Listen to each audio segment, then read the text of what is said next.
Praise the lord. దేవుని పరిశుద్ధమైన నామమునకు మహిమ కలుగునుగాక. మన ప్రభువును మన రక్షకుడైన యేసుక్రీస్తు పరిశుద్ధమైన నామంలో మీ అందరికీ కూడా నా హృదయపూర్వకమైన వందనములు తెలియజేస్తున్నాను. దేవుడు మనలను కనికరించి తన కృప చొప్పున తన దయ చొప్పున మనకు మరికొద్ది దినాన్ని అనుగ్రహించారు. కాబట్టి ఒకసారి చేతులెత్తి దేవునికి స్తోత్రాలు చెల్లిద్దాం. స్తోత్రం స్తోత్రం స్తోత్రం స్తోత్రం స్తోత్రం స్తోత్రం. ప్రభు మనకిచ్చిన ఆయుష్కాలం, ప్రభు మనకిచ్చిన ఈ దినమంతా కూడా మన జీవిత కాలం అంతా కూడా దేవునికి కృతజ్ఞులముగాను, ఆయనకి ఇష్టలుగాను, ఆయనకు సాక్షులుగాను జీవించే భాగ్యం మన ప్రభు ఇచ్చినట్లుగా దేవునికి స్తోత్రాలు చెల్లిద్దాం. స్తోత్రం స్తోత్రం స్తోత్రం స్తోత్రం స్తోత్రం. ఆమేన్. మంచిది. కొద్ది నిమిషాలు దేవుని వాక్యం మనం ధ్యానించుకుందాం. చూడండి, బైబిల్ గ్రంథంలో నుండి దేవుని వాక్యం మనం ధ్యానించుకున్నట్టు కొరకు ఇర్మియా పుస్తకంలో ఉన్న మాటలు మనం చదువుకుందాం. ఇర్మియా గ్రంథము, ఇర్మియా పుస్తకం 17వ అధ్యాయం 5వ వచనంలో ఈ విధంగా అక్కడ రాయబడుతున్నది. యెహోవా ఇలాగు సెలవిచ్చుచున్నాడు, నరులను ఆశ్రయించి శరీరులను తనకు ఆధారముగా చేసుకొనుచు తన హృదయమును యెహోవా మీద నుండి తొలగించుకున్నవాడు శాపగ్రస్తుడు అని బైబిల్ గ్రంథం సెలవిస్తున్నది.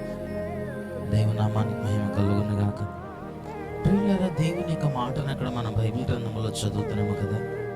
ఎవరైతే నరులను ఆశ్రయించి నరుల మీద తమ యొక్క ఆధారముగా, వారిని తమకు ఆధారముగా, మనుషులను తనకు ఆధారముగా చేసుకునొచ్చు, దేవుని మీద ఆధారపడక, దేవుని మీద విశ్వాసం ఉంచక, దేవుని మీద నమ్మిక ఉంచక, దేవుని వాక్యం దేవుని మీద నుండి తన హృదయమును తొలగించుకున్నవాడట శాపగ్రస్తుడు అని బైబిల్ గ్రంథం వల్ల హెచ్చరిస్తున్నది.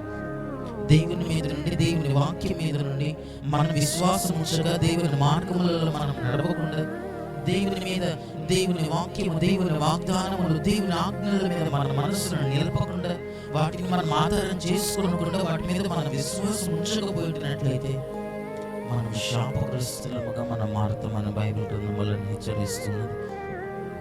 ఎప్పుడైతే దేవుని మీద మనం ఆశ్రయిస్తామో, దేవుని మీద ఎప్పుడైతే మనం నమ్మిక ఉంచుతామో, మన హృదయమును దేవుని మీద ఎప్పుడైతే మనం నిలపగలుగుతామో, దేవుని యొక్క కృపను, అత్యున్నతమైనటువంటి దేవుని వాత్సల్యమునకు మన పాత్రులముగా మనం ఎంచబడగలుగుతాం. అత్యున్నతమైనటువంటి దేవుని కనికరమునకు మనం యోగ్యులముగా మనం ఎంచబడగలుగుతాం.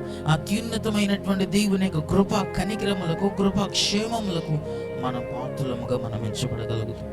కానీ ఎప్పుడైతే నరులను, లోకమును, పాపమును, శరీరులను, మనుషులను ఎప్పుడైతే మనం ఆశ్రయించి, అధికారుల మీద ఎప్పుడైతే నీవు ఆధారము చేసుకొని, మనుషుల జ్ఞానమును, లేకపోతే మన జ్ఞానమును, మన బలమును, మన ధనమును ఎప్పుడైతే మనం ఆధారంగా మనం చేసుకొని, దేవుని మీద విశ్వాసం ఉంచకుండా, మన హృదయమును ఎప్పుడైతే దేవుని మీద నుండి మనం తొలగించుకుంటామో, దేవుని నమ్మక, దేవుని మార్గములో నడవక, దేవుని ఆజ్ఞలకు భయపడక, దేవుని మీద విశ్వాసం ఉంచక, దేవుని మాటలను ఆధారం చేసుకొనక, దేవుని వాక్యములను బట్టి నీవు ధైర్యం తెచ్చుకొనక, లోకమును బట్టో, నీకున్నటువంటి ధర్మమును బట్టో ఎప్పుడైతే మనం ధైర్యం కలిగి, మనకున్నటువంటి దాన్ని బట్టి మనం ఎప్పుడైతే మనం ధైర్యం తెచ్చుకోగలుగుతామో, దేవుని మీద ఎప్పుడైతే మన మనసును మనం తీసివేసుకుంటామో, దేవుని వాక్యం అంటుంది కదా, వారు శాపగ్రస్తులు అని బైబిల్ గ్రంథంలో హెచ్చరిస్తున్నది.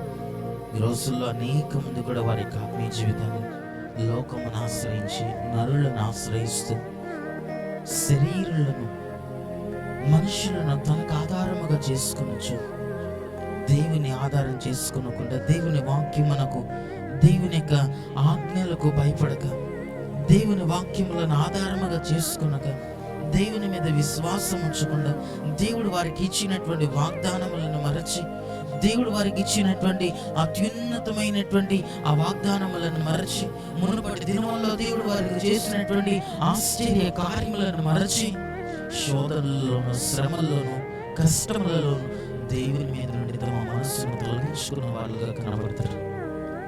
దేవుడు మమ్మల్ని మరచి ఉన్నాడని, దేవుని వాగ్దానములను వీరు మరచి, దేవుని మాటలను మనం మరచి, దేవుడు మనకు చేసిన అద్భుతములను, మేళ్లను మరచినటువంటి వాళ్ళమై, దేవుని మార్గముల నుండి వెన్ను తిరిగిపోయేటువంటి వాళ్ళుగా ఈ రోజుల్లో అనేక మంది కనబడుతున్నారు.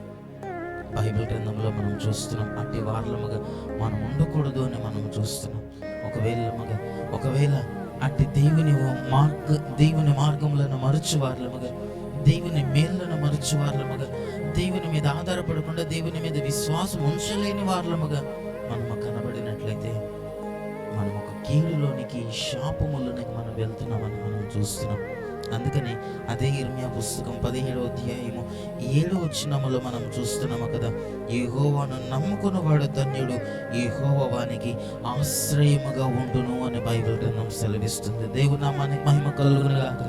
ఎప్పుడైతే దేవుని నీవు ఆధారం చేసుకోగలుగుతావో, ఎప్పుడైతే దేవుని నీవు నమ్ముకొనగలుగుతావో, యెహోవాను నమ్ముకున్న మనుషుడు ధన్యుడని బైబిల్ గ్రంథం సెలవిస్తుంది.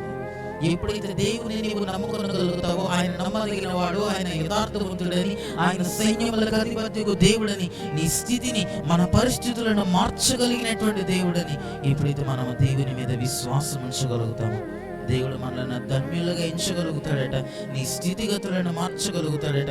నీ ఉంచినటువంటి విశ్వాసమునకు దేవుడి నీకు ఒక ఆశ్రయముగా, దేవుడి నీకు ఒక ఆదరణకర్తగా ఉండి మన కష్టములను, శాపములను, ప్రతి పరిస్థితుల్లో నుండి మనల్ని విమోచించు దేవుడుగా మన దేవుడు కనబడుచున్నాడు. కనుక ఈ ఉదయకాలం దేవుని వాక్యం అనేది ఎంచున్నాము. లోకమును, పాపమును, అధికారులను, మనుషులను మనం ఆధారం చేసుకొనక, మన సొంత జ్ఞానమును, మన బలమును, మన ధనమును మనం ఆధారం చేసుకొనక దేవుని మనం ఆధారం చేసుకోవాలట. దేవుని మీద మనం విశ్వాసం ఉంచాలట. దేవుని మనం నమ్ముకోవాలట. అప్పుడు ఆయన మనకు ఆశ్రయముగా ఉంటాడు, మనకు ఆదరణకర్తగా ఉంటాడు, నమ్మదగినటువంటి సహాయకుడిగా మనకుండి, నమ్మదగినటువంటి తన రెక్కల చాటున, సురక్షితమైన తన రెక్కల చాటున మనకు ఆశ్రయమును కలుగు చేసి ప్రతి శోధన నుండి, ప్రతి శ్రమ, ప్రతి కీడు నుండి మనల్ని విడిపించి తన నిత్యమైనటువంటి కనికరము చేత ప్రభు మనలను నింపుతారు. అటు కృపాటి ధన్యతను ప్రభు మనకు అనుగ్రహించి ఆయన మీద విశ్వాసం ఉంచుటకు, దేవుని నమ్మి అంత్య దినము వరకు, చివరి దినము వరకు కూడా ఆయనను నమ్ముకున్నట్టుకు, ఆయన మీద ఆధారపడుటకు ప్రభు తగిన కృపను మనకు అందరికీ అనుగ్రహించునుగాక. ఆమేన్. కళ్ళను మూసుకునండి, ప్రార్థన చేసుకుందాం. మహాపరిశుద్ధుడా, దయగలిగిన మా ప్రభువానికి స్తుతులు, స్తోత్రములు చెల్లిస్తున్నాం. ప్రభా, మీరు మాకు అనుగ్రహించిన నీ వాక్యములను బట్టి నీకు స్తుతులు చెల్లిస్తున్నాం. నిన్ను ఒకవేళ మేము నమ్ముకునక లోకమును, మనుషులను, శరీరులను మేము ఆధారం చేసుకున్నట్లయితే శాపగ్రస్తులముగా మేము మారుతామని, ఒకవేళ నిన్ను మేము ఆధారము చేసుకొని నిన్ను మేము నమ్ముకునగలిగితే నీవు మాకు ఒక ఆశ్రయ దుర్గముగా, నీవే మాకు ఒక ఆశ్రయముగా ఉంటావని నీ లేఖన వాక్యంలో మేము చూస్తున్నాం.